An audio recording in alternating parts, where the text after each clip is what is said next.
Hey everyone, how's it going? So in this video, I will show you this Ultra Mini display from Hanshow. So this is the new display that they just released, and the most critical part of this design is to eliminate the blockage of any airflow.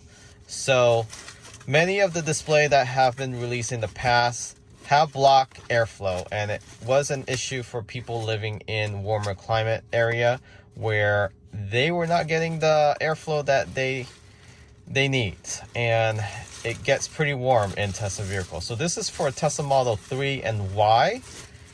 And one good thing about this display is that for those that have Intel processor, very easy to install.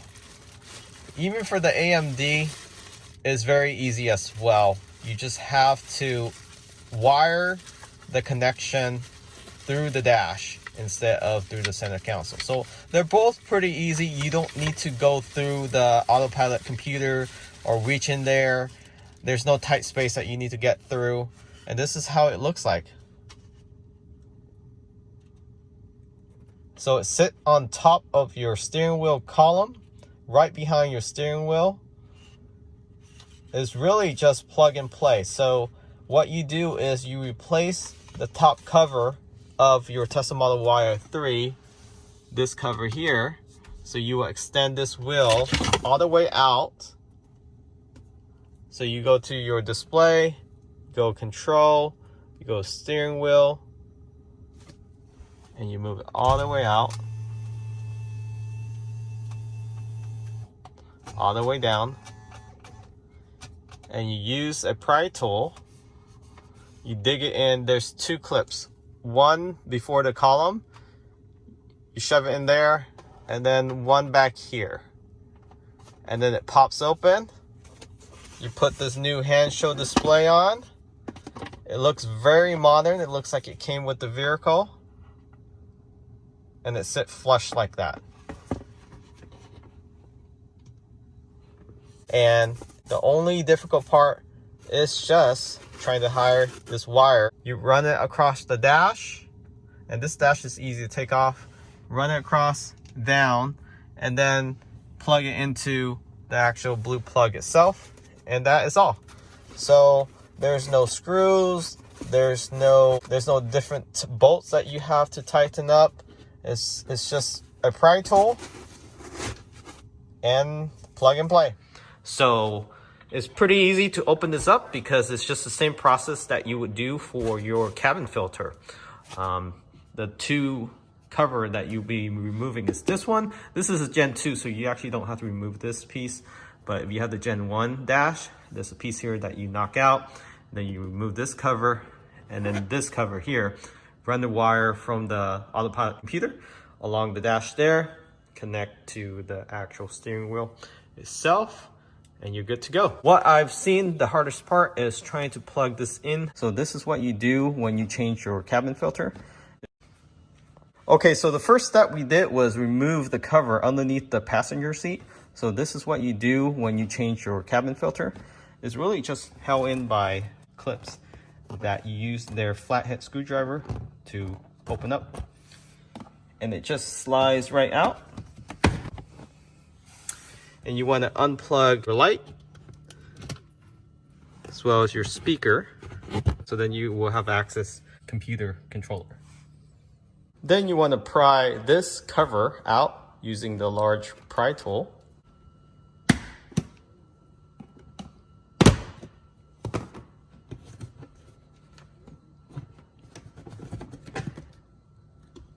And it comes out like that. Next step, you want to take this cover off.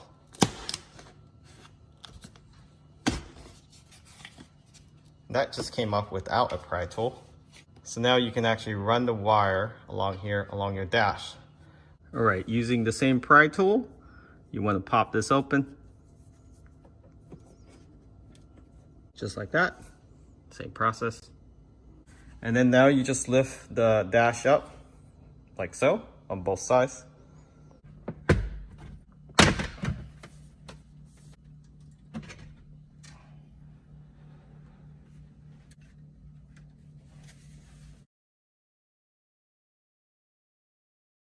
So the next step, we just open up these two clips here. This is for the leather housing, but before we did that, we actually lowered the steering wheel all the way down. The provided screwdriver, flathead screwdriver, just put it inside, bend it over, and then it pops right out. Okay, don't lose these. So put it in the cup holder. And then also you want to move your steering wheel all the way forward towards you. So all the way towards you. And you just want to reach in like so. And there should be 4 clips. So just pry open slowly and it should come up.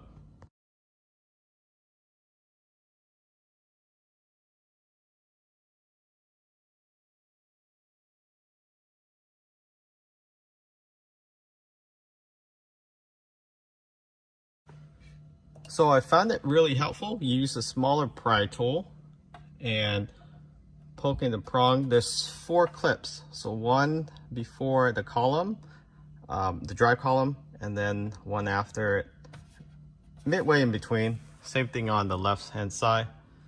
And that seemed to work. And then lifting from the back up first and then pulling forward.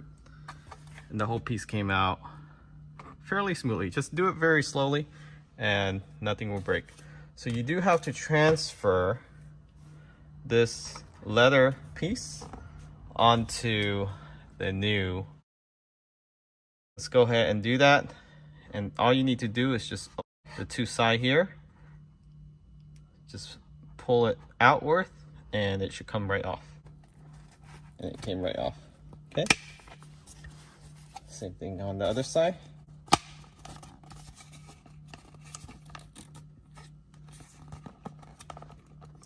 And then just squeeze these 4 tabs together.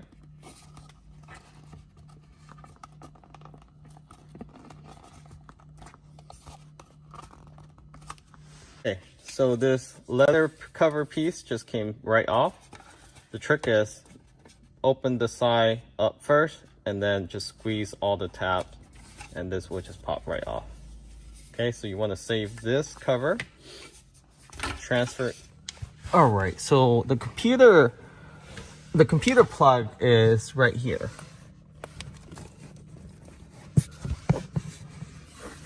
It's the gray one above this beige one. So that's where we want to pull it out and then plug in the wire. And for Hanshow, they actually didn't take off the leather piece. They actually just took it off right there and then. So you can try it that way as well. And it's much easier. Then run the wire, connect it, close down the cap, and this is how it looks like. So it shows you the odometer, the speed limit, as well as your drive mode, battery percentage, time, light signal, everything you can think of outside of the previous display. The only exception is that it does not have Apple CarPlay or Android Auto, but that could come in the near future with firmware update. I'm not sure. So the best part is it does not block in the airflow and it moves with your steering wheel. Check them out, link in the description, also a promo code. Thanks for watching. Remember to subscribe.